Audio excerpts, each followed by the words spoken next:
14장 39절에서 45절까지의 말씀입니다. 모세가 이 말로 이스라엘 모든 자손에게 알림해 백성이 크게 슬퍼하여 아침에 일찍 일어나 산 꼭대기로 올라가며 이르되 보소서 우리가 여기 있나이다. 우리가 여호와께서 허락하신 곳으로 올라가리니 우리가 범죄하였음이니이다. 모세가 이르되 너희가 어찌하여 이제 여호와의 명령을 범하느냐. 이 일이 형통하지 못하리라. 여호와께서 너희 중에 계시지 아니하니 올라가지 말라. 너희의 대적 앞에서 패할까 하노라. 아말렉인과 가나안인이 너희 앞에 있으니 너희가 그 칼에 망하리라.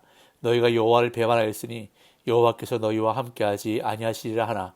그들이 그래도 산 꼭대기로 올라갔고 여호와의 언약궤와 모세는 진영을 떠나지 아니하였더라. 아말렉인과 산간지대에 거주하는 가나안인이 내려와 그들을 무찌르고 호르마까지 이르렀더라. 아멘. 민수기 13장에서 시작된 정탐꾼 이야기가 마무리되고 있는데 이 이야기는 한마디로 비극적인 이야기입니다. 정탐꾼들은 그들이 정탐한 땅이 하나님이 약속하신 젖과 꿀이 흐르는 땅임을 입증해주는 포도송이를 가지고 돌아왔습니다. 그러나 그들은 그 땅이 이스라엘에게 주신 기업이라고 주장하므로 이스라엘을 격려하기보다는 이스라엘이 정복하기 너무나 힘든 땅이며 전쟁에서 죽을 것이라고 보고했습니다. 이에 낙심한 이스라엘은 애굽으로 돌아갈 것을 제안하기에 이르게 되고 하나님은 이들의 불신앙으로 인해 이들을 전멸시킬 것을 선언하십니다. 하지만 모세의 중보기도로 하나님은 심판을 완화시키시고 오직 신실하지 못했던 정탐꾼들만 즉각적으로 죽게 됩니다. 그리고 자녀 세대는 부모 세대가 죽기까지 40년 동안 광야에서 방랑하리라는 심판이 선언되는데 출애굽 1세대는 가나안에 들어가지 못하고 그들의 자녀들이 들어가게 될 것임이 선언된 것입니다. 그래야 오늘 본문에서 모세는 백성들에게 하나님의 심판의 말씀을 전합니다. 약속의 땅에 들어가지 못하고 광야에서 모두 죽게 될 것이라는 심판의 말씀을 모세가 전하자 이를 들은 이스라엘 백성들은 크게 슬퍼했습니다. 39절입니다. 모세가 이 말로 이스라엘 모든 자손에게 알림해 백성이 크게 슬퍼하여. 하나님께서 모세에게 이스라엘에 대한 심판을 선언하시며 누가 가나안 땅에 들어갈 것이고 누가 그 땅에 들어가지 못할 것인지를 말씀하셨습니다. 이에 모세는 그 모든 심판의 말씀을 백성에게 전달해 주었고 이 심판의 말씀을 들은 백성들은 크게 슬퍼했습니다. 그런데 심판의 말씀에 대한 백성의 반응은 겉으로 보기에 자신들의 잘못을 고백하고 회개하는 것처럼 보이지만 진정으로 하나님께 돌이킨 것이 아니라 단순히 자신들의 잘못을 인정하는 것에서 그쳤을 뿐이었습니다. 여기서 사용된 슬퍼하다라는 히브리 단어 아발은 내적인 슬픔을 지칭하는 것이 아니라 외적으로 보여주기 위해 취하는 행동을 의미합니다. 이 단어는 흔히 죽은 자를 위해 애곡하는 의식에 사용되는데 사람들에게 보여주기 위해 더 슬프게 애곡하는 의식을 할 때 주로 사용되는 단어입니다. 그렇게 이 단어의 강조점은 여전히 재앙을 돌이키고자 하는 외적인 행동이 있다고 볼 수 있습니다.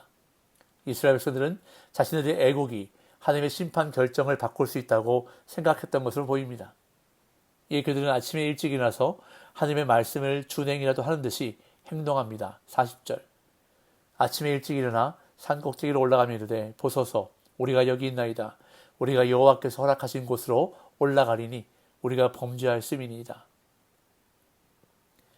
이스라엘 백성들은 아침에 일찍 일어나서 하나님께 보소서 우리가 여기 있나이다 라고 말하며 마치 하나님의 말씀을 준행이라도 하는 듯이 행동했습니다. 또한 그들은 우리가 여호와께서 허락하신 곳으로 올라가리니 우리가 범죄하였음이니이다 라고 말하며 잘못을 인정하는 듯한 모습을 보입니다. 그러나 이것은 진정성이 결여된 외관상의 모습일 뿐이었습니다. 그들은 아침에 일찍 일어나서 자신들이 죄를 범했음을 고백하면서도 여전히 하나님께 순종하지 않았습니다. 하나님이 이미 25절에서 너희는 내일 돌이켜 홍해 길을 따라 광야로 들어갈지니라 라고 말씀하셨음에도 불구하고 이들은 여호와께서 허락하신 곳, 즉 가나안 땅으로 올라가겠다고 말하는 것입니다. 그들은 여전히 자신들에게 내려진 심판의 심각성을 감지하지 못하고 처음 그들에게 주어졌던 가나안에 올라가라는 명령을 수행하기만 하면 하나님이 그들에게 선포하신 심판을 돌이킬 수 있으리라 생각하며 광야로 들어가라는 하나님의 명령을 거부하고 있는 것입니다. 이에 모세는 백성들을 향해 여호와의 명령을 거스르지 말라고 경고합니다. 41절에서 43절. 모세가 이르되 너희가 어찌하여 이제 여호와의 명령을 범하느냐. 이 일이 형통하지 못하리라. 여호와께서 너희 중에 계시지 아니하니 올라가지 말라. 너희의 대적 앞에서 패할까 하노라. 아말렉인과 가나안인이 너희 앞에 있으니 너희가 그 칼에 망하리라. 너희가 여호와를 배반하였으니 여호와께서 너희와 함께하지 아니하시리라 하나.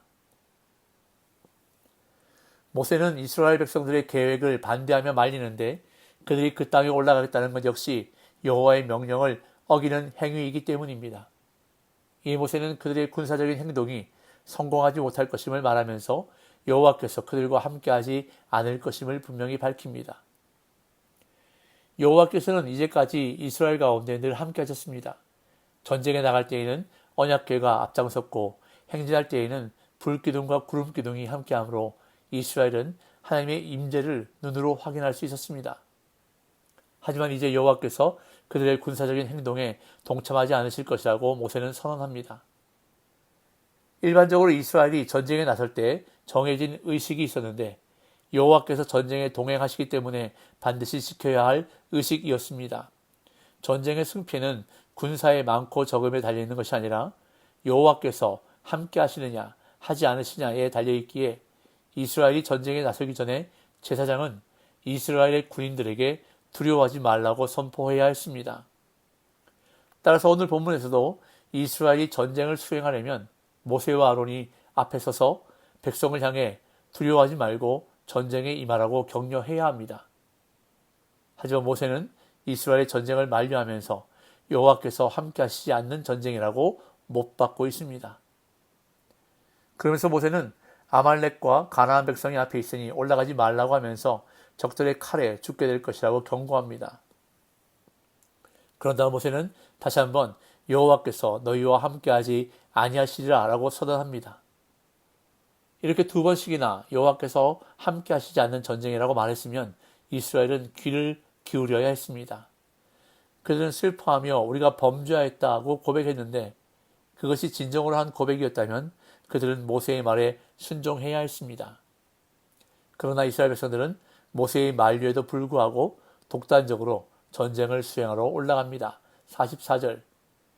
그들이 그래도 산 꼭대기로 올라갔고 여호와의 언약궤와 모세는 진영을 떠나지 아니하였더라. 이스라엘 백성들은 모세를 통해 말씀하시는 하나님을 또다시 거스르고 전쟁을 수행하러 올라갔습니다. 가나안 땅에 올라가라고 할 때는 안 올라간다고 울면서 원망하더니 이제는 올라가지 말라고 그렇게 말려도 부득불 고집을 부리며 올라가는데 이러한 그들의 행동은 또다시 여호와의 명령에 불순종하는 행동이었습니다. 그러나 언약궤와 모세는 진영을 떠나지 않았습니다.